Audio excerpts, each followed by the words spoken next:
Lu pasti pernah lihat lah streamer-streamer di YouTube atau nggak TikTok, pastinya mereka cuma bisa bertahan sampai 3 bulan, 6 bulan, atau paling lama cuma setahun. Dan ini gue bilang kebanyakan guys ya. Kalau misalnya lu lihat sampai lebih dari 1 tahun, 2 tahun, berarti itu termasuk dalam kategori yang sedikit atau bisa dibilang kategori yang masih berjuang dan langka ya cuy.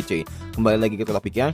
Pastinya lu kalau misalnya merhatiin kenapa hal itu bisa terjadi. Hello guys, welcome in Bang Ari Jonong. Jadi kali ini gue sharing kalian, dan di sini gue termasuk salah satunya dari kata yang banyak guys ya. Karena dulu itu di tahun 2024 gue itu sebagai streamer gaming atau streamer YouTube di gaming, tapi sebelumnya itu gue fokus di TikTok juga. Dan kenapa gue bisa pindah ke YouTube?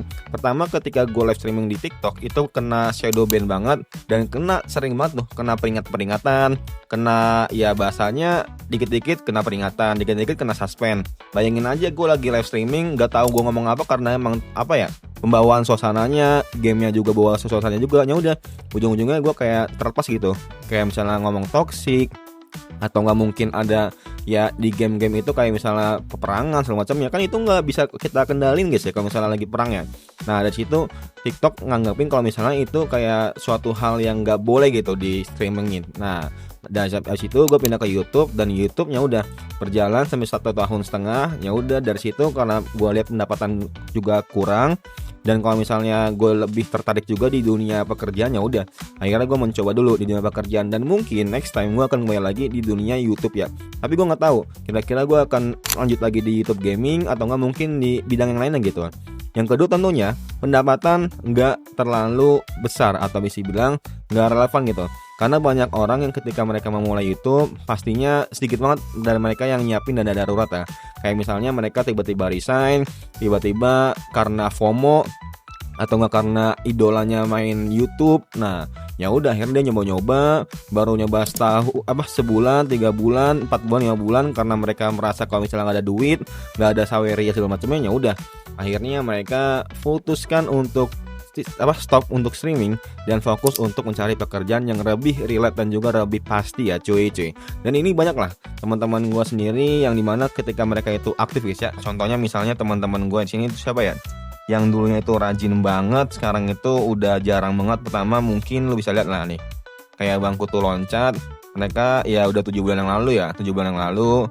Terus apalagi nih, Trezon Gaming juga itu udah sampai 147.000, tapi udah 1 tahun yang lalu juga.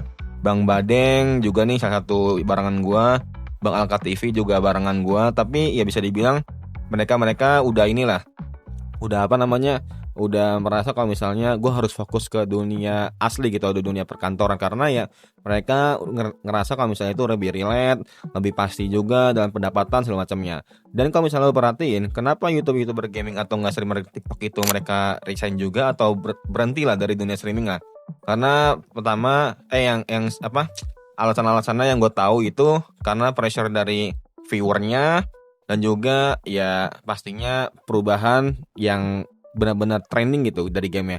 Karena banyak ketika kita mau beli gamenya kita kurang mampu dalam biaya, ya ujung-ujungnya kita kalah saing gitu sama orang-orang yang punya game baru dan lagi booming gitu. Kayak misalnya lu sebagai streamer pemula, lu bingung gitu mau dapetin duit dari mana ketika lu tahu kalau misalnya ada kayak game GTA 6 nanti nih. Nah tapi lu belum ada gitu di 1,4 itu buat beli GTA 6 ya gitu. Dan ujung-ujungnya udah lu cuma bisa mainin game-game PS2, game PS1 yang benar-benar ilegal lah, atau bisa dibilang yang nge-track lah kurang lebih kayak gitu. Crack ya kurang lebih kayak gitu guys ya. Dan ya buat teman-teman yang masih streaming, semangat terus pokoknya, jangan pantang menyerah. Kalau misalnya lu merasa fashionable di sana, terus perjuangin.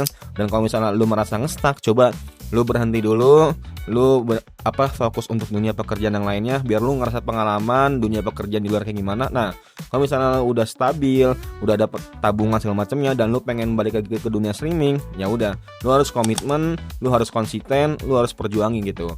Jangan sampai lu cuman sekedar keluar doang atau berhenti doang dari dunia streaming, ya udah ujung-ujungnya lu malah ya bisa dibilang ketika lu pengen balik lagi, lu nggak ada dana darurat, nggak ada tabungan segala macamnya. Nah mungkin itu aja guys ya. Buat teman-teman semangat semuanya, jangan pantang menyerah, dan pastinya kalau misalnya lu benar-benar berjuang banget, benar-benar konsisten banget, dan inovasi paling penting, lu akan menjadi YouTuber yang sukses ya guys ya. Semoga bermanfaat, and see you next time. Bye.